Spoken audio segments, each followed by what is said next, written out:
Akkam jirtu kabajamoota fi jaalatamtoota hordoftoota biiftuu Oroo bakkuma jirtanitti nageenyi keenya kan kabajaatii fi kan jaalalaa isin haa ga'u isin hin jenne ta'an sun oduu sa'aa kanaa qabannee dhiyaannee jirra.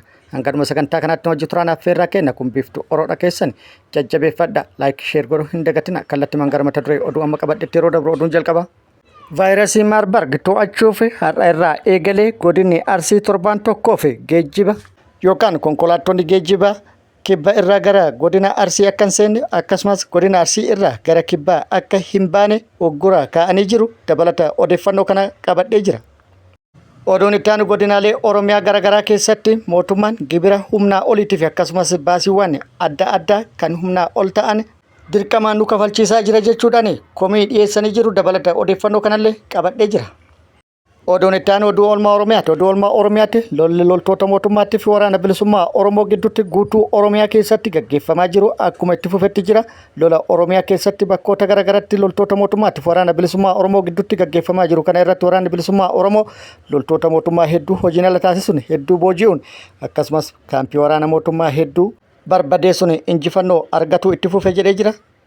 Mootummaan gama isaatti waraana bilisummaa Oromoo guutuu Oromiyaa keessaa baasuudhaaf yookaan balleessuudhaaf opereeshinii gaggeessaa jiraachuu beeksisee opereeshinii gaggeessaa jiruunis miseensonni waraana bilisummaa hedduun yookaan immoo kan inni shanee jedheen harka kennatan jedhee jira. Waraanni bilisummaa Oromoo kanaafis deebii kennee jira.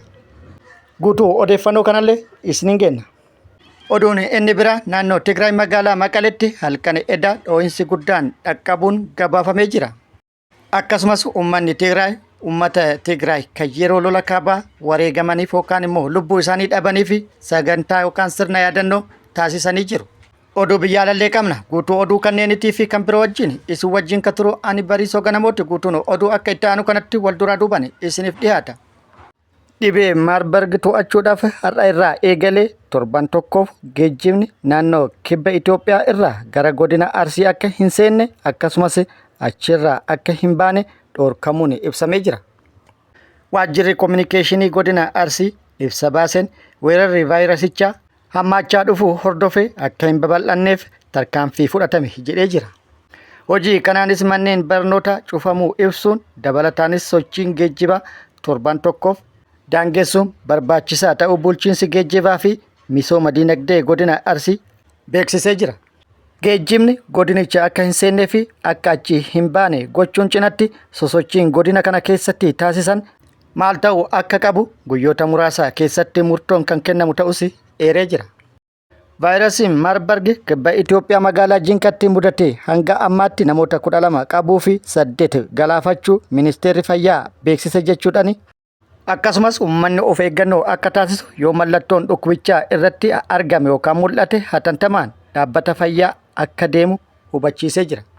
Gama biraatiin Global Virus Network ibsa baaseen Itoophiyaan saffisa ittiin vaayirasicha qorattu adda baafatuu fi namoota vaayirasicha waliin tuttuqqii qabaachuu danda'an yookaan malan hordofuu fooyyessuu qabdi jedhee jira.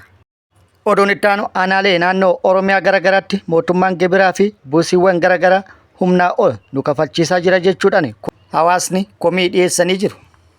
Jiraattonni Oromiyaa bakkoota garaagaraa irraa maddeen odeeffannoo garaagaraatiif yaada isaanii kennan uummata qaala'insa jireenyaatiin daramaa jiru kan qaala'insi jireenyaa jiru isa dhoggite kan ciree yoo nyaate laaqana hin arganne yookaan laaqanaaf yaadda'u caasan gandaa maqaa gibiraatii fi buusiiwwan adda addaatii fi baay'ee ta'an humnaa ol akka kaffalu dirqisiisaa akka jiran jiraattonni bakkoota garaagaraa irraa himanii jiru. Kana duras yeroo garaagaraatti godinaalee garaagaraa keessatti gibira kaffaluu namoota dadhaban gibira kaffaluu dide jechuudhaan mana hidhatti geessanii dararaa garaagaraa irratti geessaa turuun kan yaadatamudha.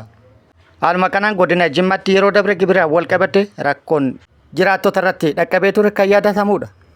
Godina Arsii lixaa aanaa Nageellee Arsiitti namni tokko gibira birrii 9,000 hanga 10,000 akka kaffalu dirqisiisaa akka jiran jiraattonni himanii jiru. Nama kaffaluu dadhabe ni hidhu. Nama hidhame immoo halkan tokkotti birrii 500 itti dabalu jedhanii jiru. Namni gibira 9,000 kaffaluu dadhabe hidhame birriin 500 itti dabalame 9,500 kafaluun akkamitti yaadama jechuudhaan jiraattonni komii isaanii dhiyeessanii jiru. Haaluma wal fakkaatuun Arsii bahaa aanaalee garaagaraa keessattis haaluma kanaan namoota dararaa akka jiran jiraattonni dubbatanii jiru. Haaluma wal fakkaatuun godinoota Harargee lamaanitti caasaan mootummaa kaffaltii gibiraatii fi buusiiwwan garaagaraa dahoo godhatuudhaan saamicha hamaa uummata irratti raawwataa jiraachuu jiraattonni himanii jiru. Walumaa galatti godinaalee kana lamaanitti gibirri hanga 30,000 fi 40 akka kaffalamaa jiruu fi sanii olis gaafatamaa kan jiru ta'uu jiraattonni ibsanii jiru. Harargee lixaa aanaa Xuullootti jiraattonni gibira hanga 30,000 gaafatamaa jirra jechuudhaan dubbatanii jiru.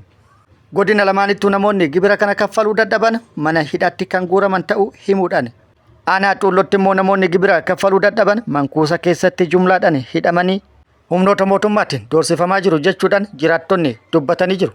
Qaamonni garaagaraa immoo rakkoo gibiraa kana walqabatee yaada kennaniin mootummaan bara kana liqii akka biyyaatti biyyoota alaatti fi dhaabbilee garaagaraa irraa argatu waan hin argatiniif gargaarsi garaagaraa dur biyyaaf taasifamus biyyattiif waan hin taasifaminiif hanqinni baajataa waan isa mudateef rakkoo kana furuudhaaf karoora madda galii guddaa gibiraa fi taaksii biyya keessaa irratti galii guddaa walitti qabuuf waan karoorfateef isa kanas irra deddeebi'ee himaa ture. Itiyoophiyaan gibiraa fi taaksii gadi aanaa kaffalti jechuunis yeroo garaagaraatti irra deddeebi'uun dubbataa ture. Karoora madda galii guddaa gibiraa fi taaksii irratti karoorfate kana milkeessuuf immoo caasaa gara gadiitti kootaa guddaa kennuudhaan dirqama waan irra kaa'eef kootaa kana guuttachuudhaaf caasaan gandaa rakkoo hawaasaa hubatuu caalaa uummata dararuuf filatuudhaan kan uummata kokkee qabaniif kanaaf jedhamee jira. Oduun itti aanu oduu oolmaa Oromiyaati. Oduu oolmaa Oromiyaatti lolli Oromiyaa bakkoota garaagaraatti loltoota mootummaatiif waraana bilisummaa Oromoo gidduutti deemaa jiru akkuma itti fufetti jira. Lola Oromiyaa bakkoota garaagaraatti loltoota mootummaatiif waraana bilisummaa Oromoo gidduutti deemaa jiru kana irratti waraanni bilisummaa Oromoo olaantummaan tarkaanfii fudhataa jiruun miidhaa guddaa kan qaamattii fi kan lubbuu dhaqqabsiisuun meeshaalee waraanaa hedduu hiikkatuun mooraa waraana mootummaa hedduu hojiin ala taasisuun injifannoodhaan imala koo itti fufe jedhee jira. Haaluma kanaan waraanni bilisummaa Oromoo zoonii kibba Oromiyaa bakkoota garaagaraatti akkasumas waraanni bilisummaa Oromoo zoonii kibba baha Oromiyaa aanaalee garaagaraa keessatti akkasumas waraanni bilisummaa Oromoo zoonii lixa Oromiyaa godinaalee garaagaraa keessatti tarkaanfii loltoota mootummaatii fi mooraa waraana mootummaa irratti fudhataa jiruun miidhaa guddaa humnoota mootummaa irratti dhaqqabsiisuun injifannoo argadhe jedhee jira. Haaluma kanaan waraanni bilisummaa Oromoo zoonii lixa Oromiyaa bakkoota garaagaraatti tarkaanfii humnoota mootummaa irratti fudhateen injifannoo argadhe jedhee jira. Aanaa Qilxuu Kaarraa ganda Guyyoo Saachii jedhamutti tarkaanfii fudhateen milkaa'uu beeksisee jira. Guyyaa tokko dura yookaan 3/27/2025 mooraa waraana mootummaa ganda Guyyoo Saachitti argamutti seenuudhaan haleellaa raawwatuuf yeroo turetti loltoonni mootummaa dursanii odeeffannoo waan argataniif haleellaan duratti raawwatamurra jechuudhaan baqatanii ala buluun kan of baraaran yoo ta'u mooricha immoo waraanni bilisummaa Oromoo guutumaan guututti hojiin ala taasisu himee jira. Kana booda milishoota fi qaamota biroo qindoominaan aspaaltii yookaan daandii gurraacha irra socho'aa turan irratti tarkaanfii fudhatuudhaan miidhaa guddaa irratti dhaqqabsiisuu beeksisee jira. Madoo fi kaan addunyaa kanarraa godaansisuun injifannoo irratti argadhe jedhee jira. Achuma lixa Oromiyaa godina Iluu Abbaa Booraa aanaa Mattuu ganda Boorrii jedhamutti tarkaanfii fudhateen injifannoo argatuu beeksisee jira. Mooraa waraana mootummaa ganda Boorrii jedhamutti argamu halkan itti seenuun haleellaa gaafa 3/26/2025 mooricha irratti raawwateen miidhaa guddaa kan qaamatii fi kan lubbuu dhaqqabsiisuu beeksisee jira. Haleellaa raawwate kanaan hedduu addunyaa kanarraa godaansee hedduu kan madeessee fi meeshaalee waraanaa hedduus kan hiikkate ta'uu beeksisee jira. AKM 10 rasaasa bireenii sanduuqa lamaa fi meeshaalee biroollee hedduu booji'uu waraanni bilisummaa Oromoo beeksisee jira.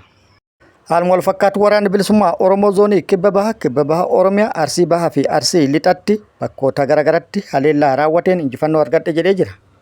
Arsii bahaa aanaa Muneessaa ganda Daamuu Dimbiibbaa iddoo addaa Samiraa jedhamutti loltoota mootummaa daandii gurraacha Arsii bahaa fi Arsii lixaa wal qunnamsiisu irratti kaampii ijaarattee uummata yeroo dheeraaf dararaa turte irratti tarkaanfii fudhatee miidhaa irratti dhaqqabsiisuu beeksisee jira.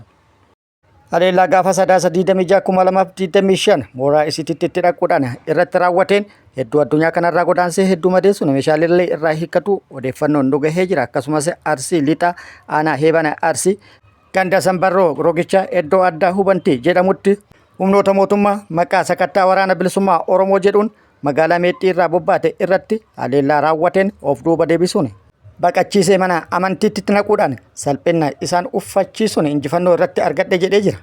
Bakkoota lolli itti gaggeeffame kana walqabatee gama mootummaatti odeeffannoo argachuuf yaallee turre. wanti jedhame hin jiru. Ta'ullee gama mootummaati. Mootummaan opereeshinii guutuu Oromiyaa keessatti gaggeessaa jiruun miseensonni waraana bilisummaa Oromoo bakkoota hedduutti harka kennatan jedhee jira. Haaluma kanaan godina Boorana Bahaatti miseensonni waraana bilisummaa Oromoo 60 harka kennatan jedhee jira. Isaanis kan viidiyoo irratti argitan kanneeni.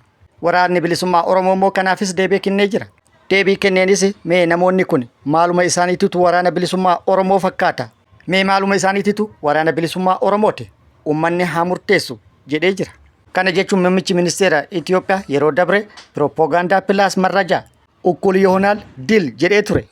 Wanti ta'es kanuma diraamaa hojjanna jedhanii diraamaa aqliin daa'imallee fudhachuu hin dandeenye hojjatuun waan ta'u miti. Sirreeffadhaa uummata nagaa daldala siyaasatiif hin oolchina jedheeni jira.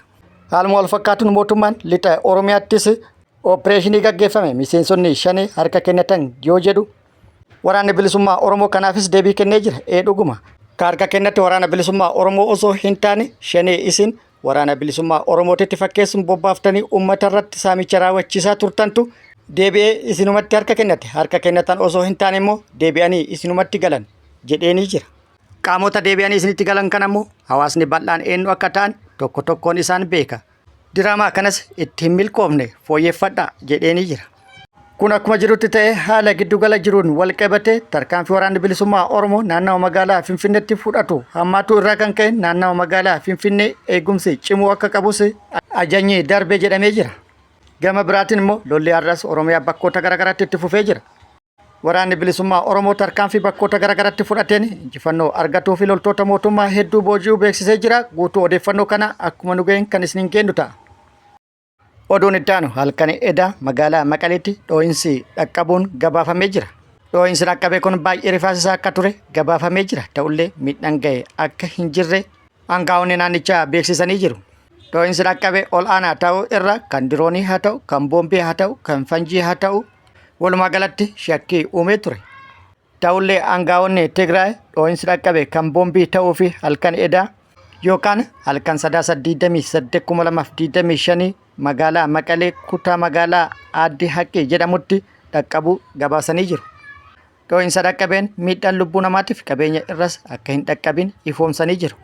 Akkasumas dhoo'insi kun gochaa shororkeessummaa akka ta'ee fi itti yaadamee raawwatamus ibsanii jiru.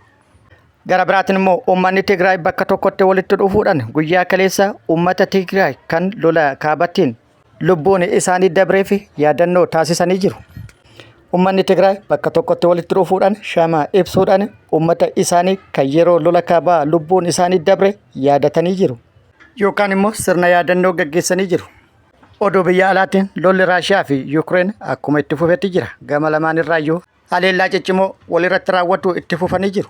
Har'as Raashiyaan haleellaa diroonii Kiiv keessatti manneen jireenyaa irratti raawwatteen miidhaa dhaqqabsiiftee jirti.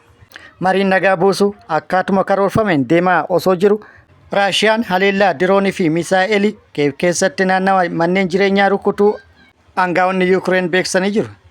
Sanbata har'aa ganama gamoowwan jireenyaa magaalaa guddoo Yuukireen Kiiv keessatti rukutamanii sagaleen dhoo'insaa guutumaa magaalaa keessatti dhagahamee jira jedhame.